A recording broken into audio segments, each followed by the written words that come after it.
नमस्कार, मी सिद्धेश दिलीप शिगवण न्यूज अनकटच्या पुणे कनेक्टमध्ये तुम्हा सर्वांचं स्वागत करतोय। पाहुयात पुण्यामध्ये आज घडलेल्या दिवसभरातील 10 महत्त्वाच्या घडामोडी। पुण्याच्या धरण क्षेत्रामध्ये सुरू असलेल्या मुसळधार पावसामुळे सध्या खडकवासला धरणामधून पाण्याचा विसर्ग वाढवण्यात आलाय। त्यामुळे मुठा नदीकाठच्या नागरिकांना सतर्कतेचा इशारा देण्यात आलाय। पुण्यातल्या डेक्कन परिसरामध्ये नदीच्या पाणी पातळीत वाढ झाली, तसेच सिंहगड रस्त्यावरच्या एकता नगरमधल्या 2 सोसायट्यांमध्ये देखील परत पाणी शिरल्यामुळे वीज पुरवठा देखील बंद करण्यात आलाय। भारतीय हवामान खात्याने पुणे आणि सातारा जिल्ह्यांसाठी अतिवृष्टीचा रेड अलर्ट जारी केल्यामुळे पुणेकरांना काळजी घेण्याचे आवाहन प्रशासनाने केले। या संपूर्ण परिस्थितीचा आढावा घेतलाय आमचे प्रतिनिधी शुभम केसकर यांनी। आज सकाळपासूनच पुण्यामध्ये मुसळधार पावसाला सुरुवात झालेली आहे आणि आपण पुण्याच्या एकता नगरमध्ये आलो आहोत। तुम्ही बघू शकता की माझ्या पाठी मागे एकता नगरला पाणी भरायला सुरुवात झालेली आहे। प्रशासनाचे अलर्ट मोडवरती आहे। एनडीआरएफचे जवान देखील दाखल झालेले आहेत। जिथे खड्डे आहेत तिथे भराव आहे तो जेसीबीच्या साहाय्याने पूर्णपणे प्लेन करून पाण्यासाठी पाणी जायला वाट मोकळी करण्यात येत आहे। जी लोक आहेत त्यांना सुरक्षा स्थळी हलवण्यात प्रशासनाला अगदी यश आलेलं आहे आणि जवळजवळ 3 तुकड्या एनडीआरएफच्या या ठिकाणी तैनात केलेल्या आहेत। खडकवासला धरणातून आताची अपडेट आहे की 35,000 क्युसेक्सनी पाणी सोडण्यात आलेलं आहे आणि बघू शकता कशा प्रकारे एनडीआरएफचे जवान असतील हे पूर्णपणे तयार आहेत की येणाऱ्या ह्या पूरजन्य परिस्थितीचा सामना करण्याची। त्याचबरोबर तुम्ही बघू शकता की अग्निशमन दलाच्या गाड्या सुद्धा इथं आलेल्या आहेत। त्याच्यावरती एक बोट देखील आहे, जेणेकरून एखादी पूरस्थ परिस्थितीमध्ये काही जर प्रॉब्लेम आला, अडथळा आला तर त्यासाठी ह्या गोष्टी प्रशासन इथं तत्पर ठेवलेल्या आहेत। पुण्यातील पावसाचे अपडेट न्यूज अनकट तुम्हाला वारंवार देत राहीलच। तत्पूर्वी आता इथल्या प्रशासनाने इथल्या लोकांना योगाने स्थलांतर तिथे हलवण्यात आलेलं आहे। कॅमेरामन वैभवसह मी शुभम, न्यूज अनकट, पुणे। आज मनसे अध्यक्ष राज ठाकरे यांनी पुन्हा पुण्यामधील एकता नगरच्या पूरग्रस्तांची भेट घेऊन त्यांच्या अडचणी समजून घेतल्या। त्यावेळेला त्यांनी काल मुख्यमंत्र्यांशी झालेल्या भेटीची माहिती स्थानिक नागरिकांना दिली। पूरग्रस्तांच्या अडचणींवरती चर्चा झाल्याचे सांगत मुख्यमंत्री एकनाथ शिंदे यांनी विजेच्या धक्क्याने मृत पावलेल्या 2 तरुणांना आणि त्यांच्या कुटुंबियांना प्रत्येकी 10 लाख रुपयांची तात्काळ मदत मंजूर केल्याचं राज ठाकरे यांनी सांगितलंय। हा धनादेश आज जिल्हाधिकाऱ्यांना मिळणार असल्याचं सांगत त्यांनी पूरग्रस्तांशी संवाद साधलाय।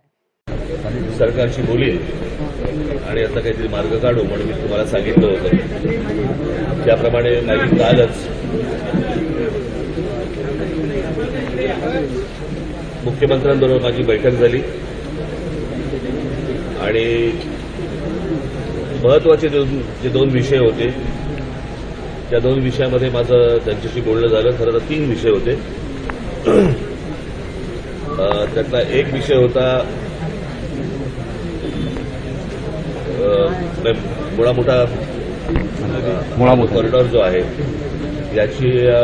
यातल्या इलिगल गोष्टी बाजूला सारणे, काढणे, त्याचं काम त्वरित आता सुरू झालेलं आहे। दुसरा विषय होता की रिडेव्हलपमेंटचा, आणि रिडेव्हलपमेंटचा विषय अडला होता। फक्त तुम्हाला FSI मिळत नाही या गोष्टींसाठी कोणीही तिथे रिडेव्हलपमेंट करायला येणार नाही, परंतु या रिडेव्हलपमेंटसाठी म्हणून जादा FSI वाढवण्यासाठी मुख्यमंत्र्यांनी शब्द दिलेला आहे की त्याचा FSI वाढला तर रिडेव्हलपमेंट होऊ शकेल आणि त्या प्रकारची पावलं मला असं वाटतं पुढच्या आठवड्याभरामध्ये घेतली जातील। त्याप्रमाणे तुमच्या इकडची सगळी रिडेव्हलपमेंट, जे जवळपास 3 लाख नागरिक राहतात त्या नागरिकांसाठी म्हणून ती रिडेव्हलपमेंट पुढे होईल।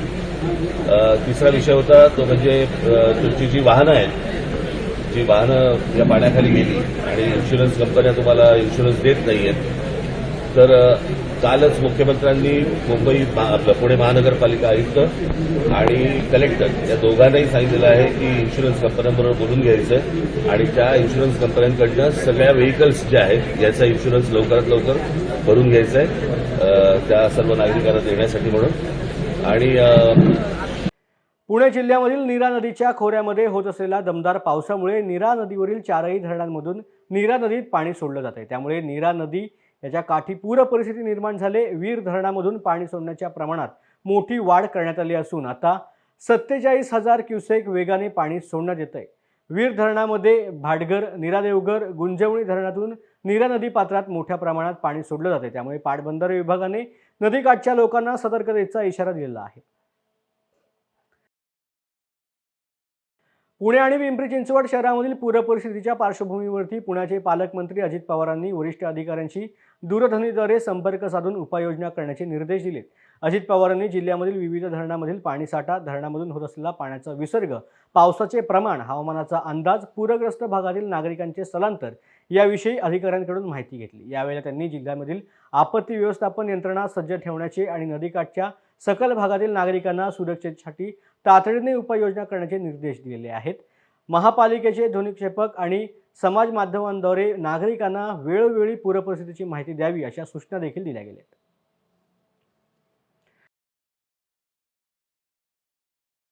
भाजपचे नेते हर्षवर्धन पाटील यांनी राष्ट्रवादीचे नेते उपमुख्यमंत्री अजित पवार यांच्यावरती अप्रत्यक्ष निशाणा साधलाय। उद्याच्या होणाऱ्या पुणे जिल्ह्यामधील इंदापूर विधानसभेच्या जागा वाटपावरून उपमुख्यमंत्री अजित पवार आणि हर्षवर्धन पाटील यांच्यामधील राजकीय वैर हे उफाळून येत असल्याचं पाहायला मिळतंय। कोणत्याही निवडणुका आल्या की मला टार्गेट करण्याचा प्रयत्न केला जातो, एकाकी पाडलं जातं, त्यामुळे कार्यकर्त्यांच्या मनात प्रचंड नाराजी आहे, अशी प्रतिक्रिया हर्षवर्धन पाटील यांनी भिगवण येथे दिलेली आहे।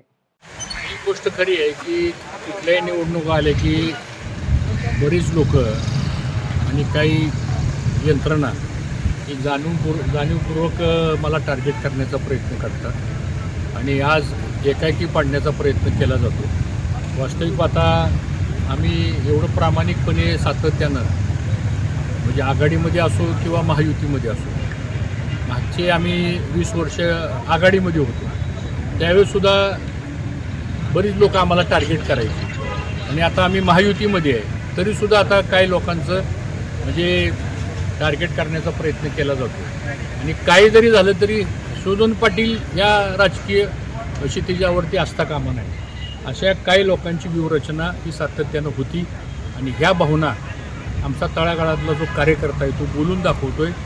मला पण ते त्या ठिकाणी वास्तविक आता 1952 सालापासून जर बघितलं आम्ही ह्या मतदारसंघामध्ये आज 5-6 पिढ्या झाला आम्ही सर्वजण सगळे कार्यकर्ते गुण्या गोविंदानं एक कुटुंब म्हणून आम्ही ह्या तालुक्यामध्ये काम करत असतो। जी नाळ जोडले गेलेली आहे सगळ्या सामान्य माणसाची आणि जो काही विकासाचा जी काही गोडदोड झाली आणि इंदापूर तालुका हा महाराष्ट्रामध्ये एक नावारूपाला आला, कर्तृत्वाच्या माध्यमातून हा तालुका पुढे नेला। या तालुक्यातल्या सर्व जाती धर्मांना आणि सगळ्या समाजाला आम्ही सातत्यानं बरोबर घेऊन जातो। कधी आमच्याकडून चुकीचं वागलं जात नाही, कधी आम्ही अपशब्द वापरत नाही, कधी आम्ही दादागिरी करत नाही, कधी आम्ही गुंडगिरी करत नाही, कधी आम्ही गैरमार्गानं कुठल्या गोष्टी करत नाही। आम्ही एवढ्या मोठ्या सत्तेत असताना सुद्धा कधी आम्ही विरोधकाला सुद्धा कधी आम्ही त्रास दिला नाही। मग असं असताना सुद्धा निवडणूक आली की हर्षवर्धन पाटील हा टार्गेट करायचा, हे जे काही षडयंत्र आहे याबद्दल कार्यकर्त्याच्या मध्ये एक तीव्र नाराजी आहे। पुण्याचे पालकमंत्री तथा उपमुख्यमंत्री अजित पवार यांच्या 65व्या वाढदिवसानिमित्त आज बारामतीत एक कुटुंब एक झाड संकल्पना राबवण्यात आली।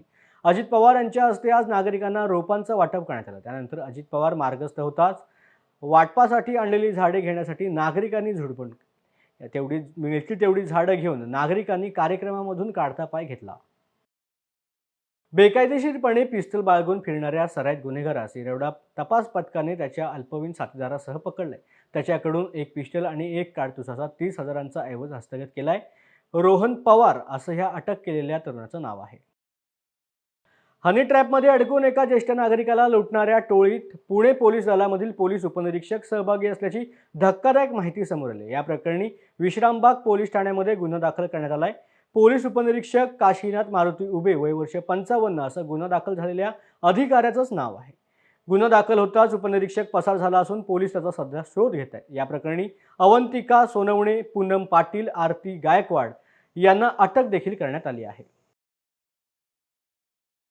आदिवासी आश्रमशाळेमधील विद्यार्थ्यांना पुरवण्यात येणाऱ्या दुधात आळ्या आढळून आल्याचा धक्कादायक प्रकार समोर आलाय। विद्यार्थ्यांना पुरवण्यात येणाऱ्या दुधाच्या ट्रेटा बॉक्समध्ये आळ्या सापडल्यामुळे पालक आणि विद्यार्थी वर्गामध्ये एकच खळबळ माजली। आंबेगाव तालुक्यामधील घोडेगाव येथील न्यू इंग्लिश स्कूल शासकीय आश्रम शाळेमध्ये हा प्रकार उघडकीस आलाय। प्रकल्प कार्यालय अवघ्या हाकेच्या अंतरावर असणाऱ्या स्कूलमध्ये आळ्या सापडल्यामुळे घोडेगाव प्रकल्प कार्यालयाच्या कारभाराबाबत प्रश्नचिन्ह निर्माण केलं जात आहे।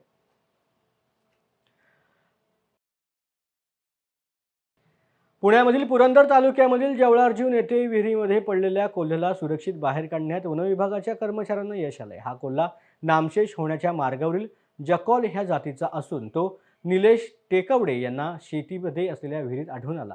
याबाबत माहिती कळल्यानंतर वनविभागाने तातडीने घटनास्थळी भेट देत कोल्ह्याला सुखरूप विहिरीतून रेस्क्यू केलंय. हा कोल्हा जखमी असून त्याच्यावरती सासवड येथील उपविभागाच्या पशु रुग्णालयामध्ये उपचार करण्यात येणार असल्याची माहिती वन